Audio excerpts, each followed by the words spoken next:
What's up everybody, it's your boy RPG Authority back with another video, and you read the title. What build is this? The Hex Master is an extremely overpowered build in the right hands. It can demolish groups of enemies and one-on-one engagements with ease. And on top of that, you have some huge resistances to keep you alive in the thick of combat. I'm going to be talking about the playstyle now and follow up with the gear and skills needed, as well as where to find everything. I've added timestamps to the video, so feel free to skip to the part you want. Put your faith in the light.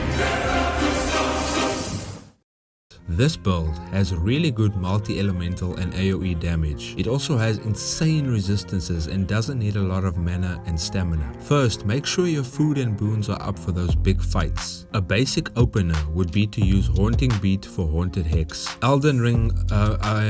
Welkin Ring for Doomed Hex.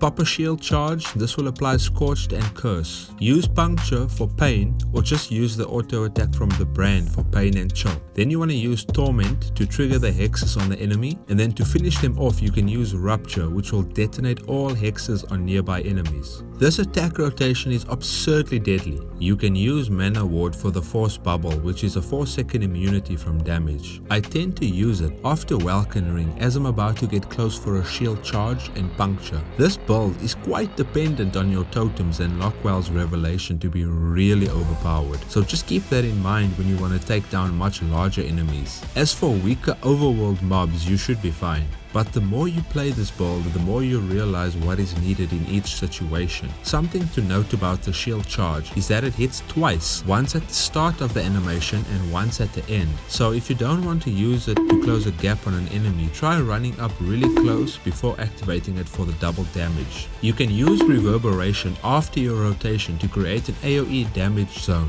but just note that the zone size and damage does depend on the amount of charges the drums have. You can also substitute Puncture for Flash Onslaught to hit multiple targets and apply Confusion Hex, but it does consume your Discipline boon. So with your armor, in the head slot you're going to be using the Antique Plate Sallet. This is for damage resistances, ethereal and fire damage. And this is how you get it.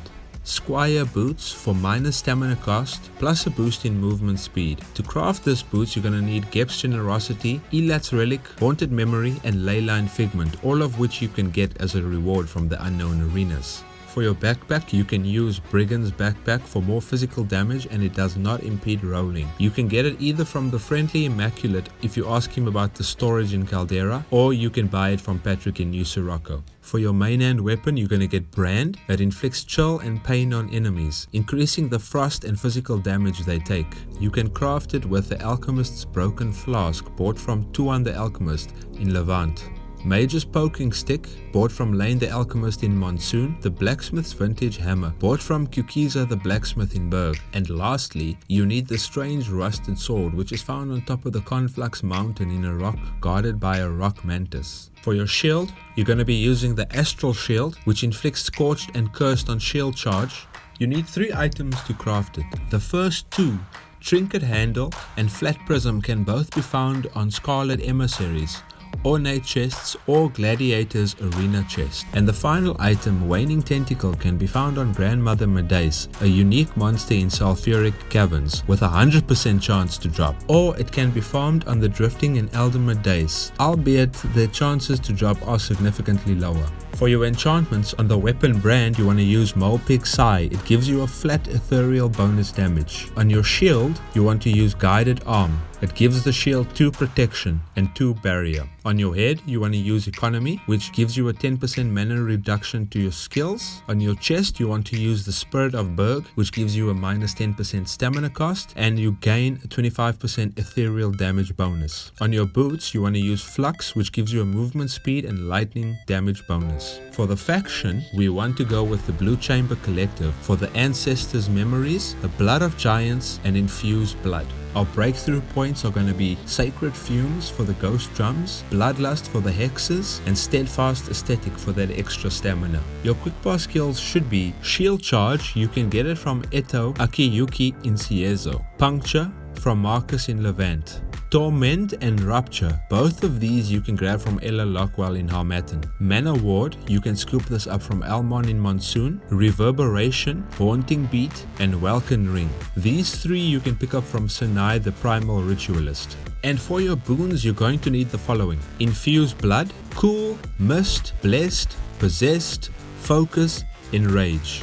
Now for your food, you're going to be needing Bouillon du Prédateur, Bouillon du Prédateur.